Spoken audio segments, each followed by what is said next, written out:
Format ఏదైనా కావచ్చు, ఏ స్థాయి క్రికెట్ అయినా కావచ్చు, సెంచరీ అనేది ఒక మైల్ స్టోన్ గా ఉండిపోతుంది. సెంచరీల మీద సెంచరీలు కొట్టాలని ప్రతి క్రికెటరు భావిస్తాడు. అయితే ఐపీఎల్లో శ్రేయస్ అయ్యర్ మాత్రం సెంచరీ గురించి పట్టించుకోలేదు. మరో 3 పరుగులు కొడితే సెంచరీ సాధించే అవకాశం ఉన్న లైట్ తీసుకున్నాడు. తన సెంచరీ కంటే జట్టు ప్రయోజనాలే ముఖ్యమనుకున్నాడు. సెల్ఫ్లెస్ క్రికెట్ ఆడాడు. సెంచరీకి ముందర అవతలి ఎండ్లోని ప్లేయర్కి స్ట్రైక్ ఇచ్చేశాడు. తన సెంచరీ గురించి ఆలోచించవద్దని చెప్పేశాడు. ఆఖరి ఓవర్లో దంచి కొట్టమని లైసెన్స్ ఇచ్చాడు. గుజరాత్ టైటాన్స్తో మ్యాచ్లో మరో 3 ఓవర్లున్న సమయానికి శ్రేయస్ అయ్యర్ 90 మార్కును టచ్ చేశాడు.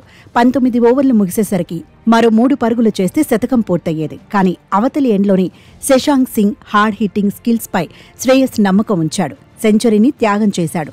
ఆఖరి ఓవర్ను పూర్తిగా శశాంక్ సింగ్ కి అప్పగించాడు.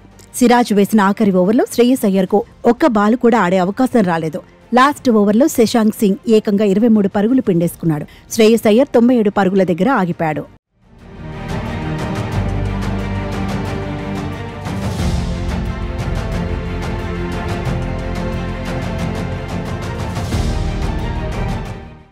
వన్ డౌన్లో బరిలో దిగిన అయ్యర్ ఆరంభం నుంచి టీం ప్రయోజనాల లక్ష్యంగా బ్యాటింగ్ చేశాడు.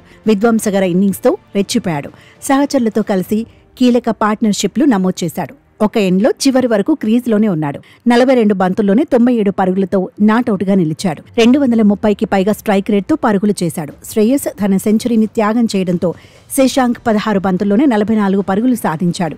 దీంతో పంజాబ్ కింగ్స్ 243 పరుగులు చేయగలిగింది. ఆ తర్వాత చేజింగ్లో గుజరాత్ టైటాన్స్ కూడా పోరాడింది. కానీ 232 పరుగుల దగ్గర ఆగిపోయింది. ఒకవేళ శ్రేయస్ సెంచరీ మీదే దృష్టి పెట్టి ఉంటే ఫలితం ఎలా ఉండేదో అన్న చర్చ ఉంది. ఈ మ్యాచ్లో పంజాబ్ కింగ్స్ 11 పరుగుల తేడాతో గెలిచింది. ఆఖరి ఓవర్లో శశాంక్ మెరుపులో పంజాబ్కు అడ్వాంటేజ్ అయ్యాయనడంలో డౌట్ లేదు. గుజరాత్ టైటాన్స్ పై సెంచరీ కోసం చూడకుండా సెల్ఫ్లెస్ క్రికెట్ ఆడిన శ్రేయస్ అయ్యర్ పై ప్రశంసల వర్షం కురుస్తోంది. ఇదే అంశంపై మాజీ క్రికెటర్ అంబటి రాయుడు స్పందించాడు. ముంబై క్రికెటర్లు ఎక్కువగా భారీ స్కోర్లు, సెంచరీలు చేయడంపై ఫోకస్ చేస్తారన్నాడు. అయ్యర్ కూడా సెంచరీల గురించి ఎక్కువగా వింటూనే పెరిగి ఉంటాడన్నాడు. కానీ ముంబై నుంచి వచ్చిన శ్రేయస్తో చిన్న చేంజ్ వచ్చిందన్నాడు. మైల్ స్టోన్ గురించి కాకుండా నిజాయితీగా ఆడటం మంచి విషయం అన్నాడు. తన సెంచరీ గురించి ఆలోచించవద్దని అయ్యరే స్వయంగా సహచర ప్లేయర్కు చెప్పడం గొప్ప విషయం అన్నాడు. అభిమానులు కూడా శ్రేయస్ ఆటకు ఫిదా అవుతున్నారు. కొందర్లా సెల్ఫిష్ కాదని, కెప్టెన్ అంటే అయ్యర్ లాగే ఉండాలని పోస్టులు పెడుతున్నారు.